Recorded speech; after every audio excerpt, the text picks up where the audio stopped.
So we are living in a time of an ontological rupture in which politics are in crisis. Politics are not securing us, they are not solving us, and the need to reimagine politics as a way of world-making is crucial. Political imagination is a concept with a long trajectory and more than one origin in the history of ideas. And I think that my presentation is very much in conversation with what Ifat and John have presented, and it's because we are engaging in a long-term conversation, I think. So political imagination, in fact, is not one but two concepts combined, political and imagination, each of them confined by different, at times, opposing perspectives. The concept political draws from at least two traditions of thought. In the first tradition, following the conceptualization of Schmidt, the political is based on the singular distinction between friend and enemy, which arranges sovereignty. In the second tradition, in line with Heidegger and Arendt, the political is understood in its plurality as the relationship between the many, as the way people arrange the way they live together. For lack of time, I will not expand here on the political, but just say that the way I understood and I understand it employs the conceptual work that Adi Ophir has done on the subject. Now, theorists of the imagination have understood it both as an individual faculty, as a creative genius of an artist, and as a social construct, as an imaginary realm we are immersed in as the language or a community. The concept political imagination appears also as an important organizing category in the works of political theorists as Ricoeur and Castoriadis, and sociologists as, for example, Taylor, who investigated the role imagination plays in social and political life. At the same time, political theories have understood it both as a force motivating creativity and change and a force behind conservatism and stagnation.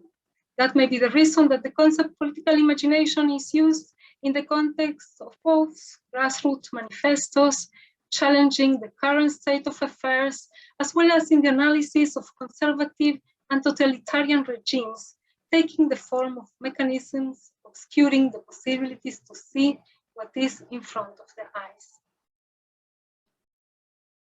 In her lectures on Kant, Hannah Arendt relates to the imagination as enlarged mentality. The force of the imagination, Arendt writes, makes the others present and thus moves in a space that is potentially public, open to all sides. In other words, it adopts the position of Kant's world citizen. To think with an enlarged mentality means that one trains one's imagination to go visiting. Imagination for Arendt is not a quality we are born with, nor is it something that appears as the muse to the artist, but a faculty that requires training, like a muscle in the body, or the ability to play an instrument or write. The question then is how to train the imagination to go visiting. Arendt does not answer this question. Following the work of Chiara Bottici, who will be speaking here tonight on the Imaginal, is that which is made of images, I want to suggest that the way to train the imagination to go visiting is through images, because without images, there is no imagination. I understand images in the wider sense of the word. Images that are thoughts, dreams, or ideas, images already part of our collective memories and public spaces, images that disappear and need to be relocated or re-understood, images that were stolen or reappropriated, and other images as photographs just uploaded to Instagram. Works of art, literature, design, and architectural models, augmented reality installations, and mobile apps that stretch the limits of the imagination and the community that imagines. Building on these understandings to the question, what is political imagination, I answer, political imagination is a practice, and as a practice, as many practices, it needs training, following Arendt. Now, the question left open is how to train a political imagination to go visiting. I want to suggest here 3 forms for training a political imagination with and through images. Unlearning in the past, taking an activist approach towards the present, and visualizing alternatives for the future. These 3 forms of training the imagination are intimately interrelated. One can unlearn the history of the place while engaging in activist practices, and an activist intervention can become a platform for envisioning alternatives.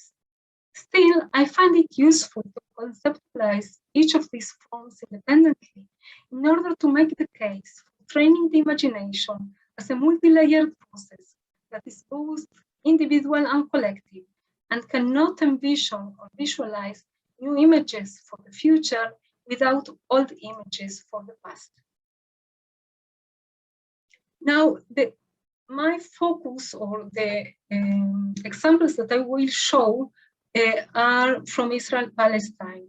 And I think it's important for me to ground the imagination in a specific place and in a specific time, to make it something that we can start working with.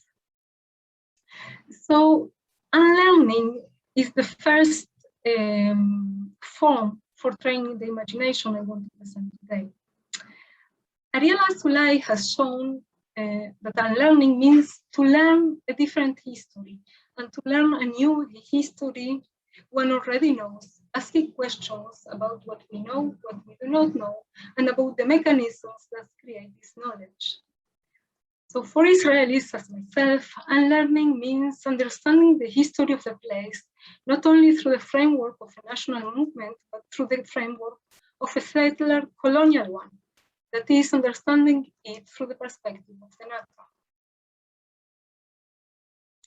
Running a simple search in the National Photo Collection of Israel with the keyword Arab village will lead to a set of images in which Palestinian villages can be seen in the background of the photographs, as here, or as in the photograph here in the sign in Hebrew with the name of a new settlement, new Israeli settlement. The caption in the archive reads, an ancient Arab village becomes a moshav and 300 immigrants from Yemen find a home there. 2 of them are placing a new sign. Now, if this is an ancient Arab village, why it needs to be marked in a new sign leading to a new place? Unlearning in this sense means reading against the grain of the archive and the archival material, positioning images against each other, against other images, and reading between the lines on the margins of the images against the caption that labels them in the archive. Now, the second form for training the imagination I want to speak about is activism. Now, thinking about political imagination not only as a mental activity that takes place in the mind of an individual, but as an activity generated with others, suggests engaging in performative and generative action. This form of training emphasizes the process of imagining as a process that does not take place before an action, but is part of it. And I think this is important. It's a process developed through actions. In this context, and we already saw these images in Ifat's presentation, I want to show 2 photographs from an activist intervention in which both the sides of photographs of Palestinian refugees living today in a refugee camp in South Lebanon were posted by Israeli activists in the place from which they were expelled and photographed again. These are photographs within other photographs. Photographs that convey an attempt to challenge the Zionist national imaginary, anticipating the return of the Palestinian refugees to their homes, thus creating the imagery of a historical moment of justice and maybe reconciliation. The refugees in these photographs are no longer refugees because they have never left their homes or already returned to them. and the Israeli Jews are no longer perpetrators because they have taken responsibility for the historical wrong. This is a reality that exists, of course, only in this photograph, but now it's an image and we can talk about it. The last practice I want to speak about is visualizing alternatives.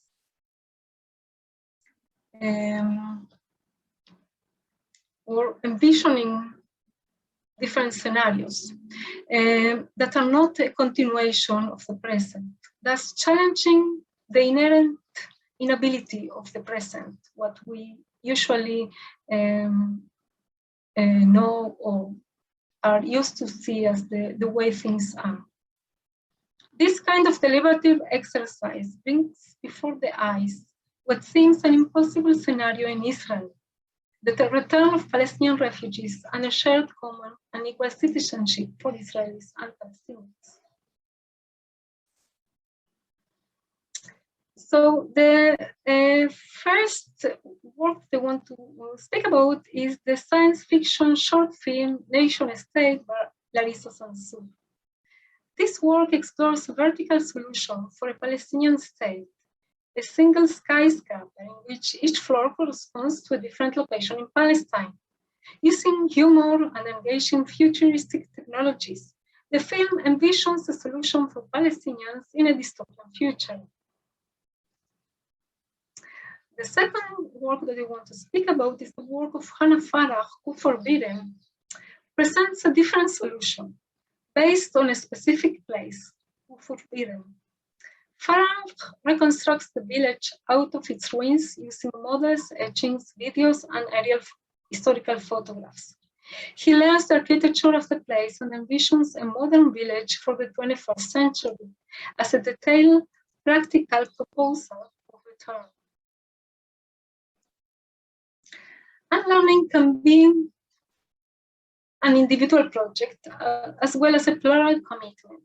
Unlearning the Zionist history of the place is a process in which historians, sociologists, and geographers, Israelis and Palestinians, are involved for more than 30 years. They produce a vast body of work, which is the fruit of multiple individual investigations and became very important for activist interventions.